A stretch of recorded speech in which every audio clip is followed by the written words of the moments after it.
education drive economic growth, or the other way around? How do we address this issue, and how do you address the critics who say, well, economic growth will lead to better education? Which side are you on, Doctor? When I was thinking about how to answer this question this morning, I thought, how would one answer the question, does investment drive growth or does growth drive investment? And I think nobody would even dream of saying that growth drives investment. And if they did, I would highly recommend an economics course. So the next question then is education consumption or is it investment? Clearly it is investment, so the answer to me is crystal clear.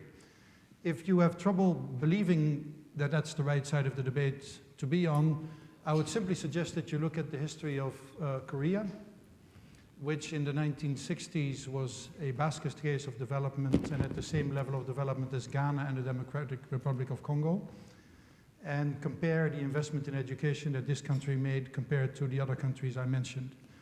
Clearly, education drives growth and therefore must be a very high priority. Dr. Fennell. I'd like to start where Onno left off, the case of South Korea. Yes, South Korea invested hugely in education, but it's an interesting puzzle. If you look at OECD data, the high-income country data, South Korea has the fewest women in the labor force, even though it has 100% of women entering into tertiary education. And so there's an interesting puzzle. Education certainly drives economic growth, but whether all educated young people, both men and women, will enter the labor force is also a question that we need to ask. And without in any way commenting on the ability of individual young women to choose whether they want to go into the labor market or to stay at home, the fact that an entire generation of educated women are not in the labor market once they're married in South Korea is a cost to that society. And so there are some puzzles that in India, as we see, it's a very positive feature, far more women completing the tertiary cycle.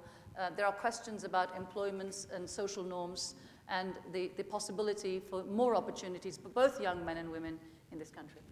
We heard the honorable ministers earlier talking about the need to create 400 universities in the next 5 to 7 years. And while that seems certainly necessary and noble, there seems to be a greater need to start from the beginning, the very basics, correct? On the elementary level, things as simple as adequate toilet facilities for more young women to go into school in the first place. Yeah, well, in fairness, the Minister of State did mention that also, because India really has done tremendous work on the primary education side through SSA to increase enrollment and also get girls who are left out back. My favorite program in India is the KGBV program, which is a program to essentially take girls from tribal communities, from lower caste communities that have missed school and then bring them into a school where they live and catch them up until class 8. But there's a very sad story there.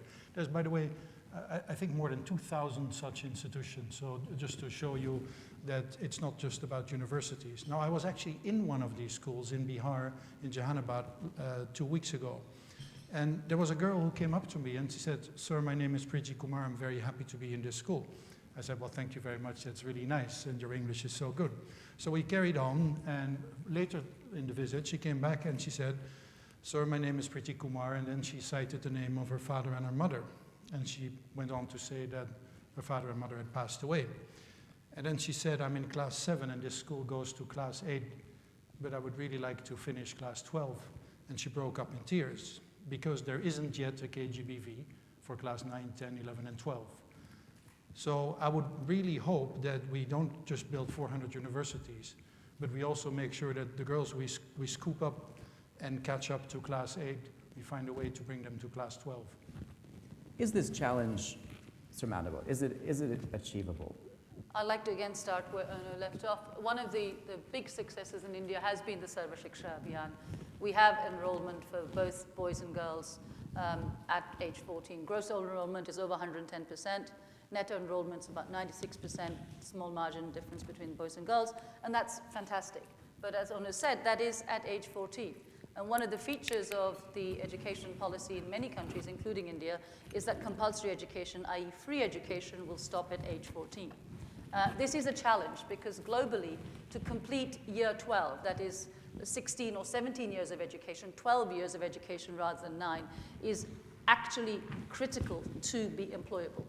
9 years of education might have been acceptable in the parental generation of these young people, girls like the one Onno met in Jahanabad, but it's not enough in the current employment climate, even in India.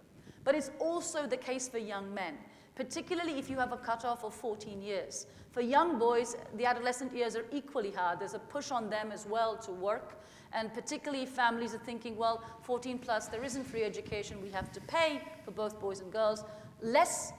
Seemingly less able boys, and there's an issue about adolescent boys, whether they're not able or just bouncy and unable to stay in school, and they drop out at age 12, they become cleaners in a garage, so we will have this problem with 110% gross enrollment, this generation that's completed school, the young men and women who are 18, in 10 years, we know the age of marriage and first birth is early in India, they will be the parents. And whether they will want to send their children to school, post Sarva Shiksha Abhiyan, when they did not get the benefits, is something that we need to consider. Particularly where the focus of the government of India is now to the Madhyamik Shiksha. So we're moving to these middle years. And the question for me is, those who completed the primary cycle and left at 14 will get left behind. So it's not going to be inclusive if we are not careful. What needs to happen to make sure they do not get left behind? Well, again, give the government a lot of credit. There is pretty much full enrollment in primary, as Shaila just said. There's 58% enrollment, however, in secondary education, 33 in higher secondary, and 16 in higher education. So the challenge is clear. First of all, there's still a challenge in primary education, which is to increase the quality and make sure that quality is even wherever you go to school, which is clearly not the case right now. There's still huge differences between districts, and unfortunately, they do not correlate in an unpredictable way with poverty and backwardness. But then it's to push it to the next level, and the government actually has a program for it, RMSA, which we're very hopeful about. But the challenge really is huge. The important point I really do want to make is I don't want to take anything away from engineers, and I think it's absolutely great that India is going to Mars, and that's a controversial thing for a country director of the World Bank to say, but I'm with the Financial Times editorial. I think the hope and the positiveness that brings is a good thing. But the true challenge is that 1 million people enter the labor force in India, and the question is how they're educated. They're better educated today than ever before, 2 years more than 10 years ago. Unfortunately, that's not enough number of years.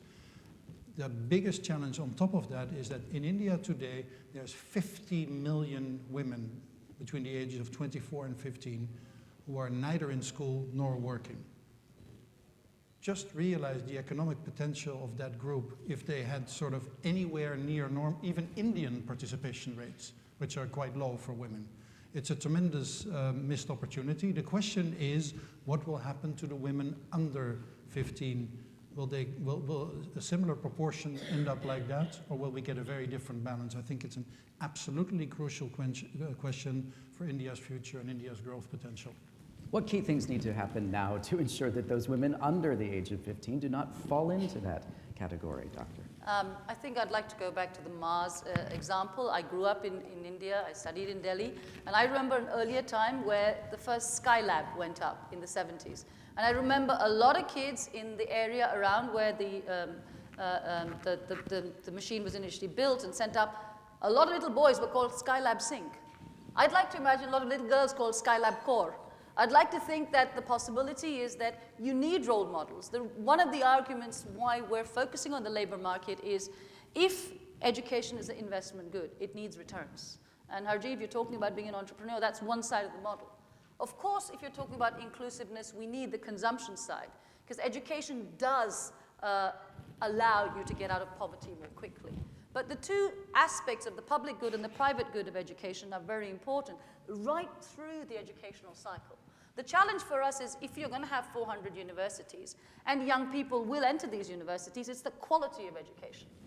Whether we're building the Mars and we have the scientists to send us the Mars vehicle up, it's about the quality of education. Those who complete the cycle, those 400 universities are challenged both ways. We know with the expansion of the IITs, we don't really have a full set of staff. There aren't enough outstanding, employable young professors to come and be there. So you've got a challenge on the side of the supply, good quality.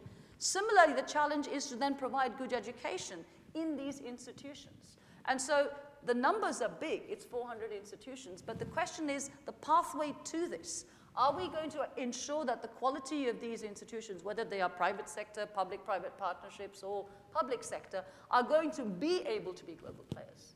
I think that is part of the story, and I think investment there, maybe not just 4%, maybe in tertiary education we really need to be providing the best quality equipment, training, so that India is a #1 player.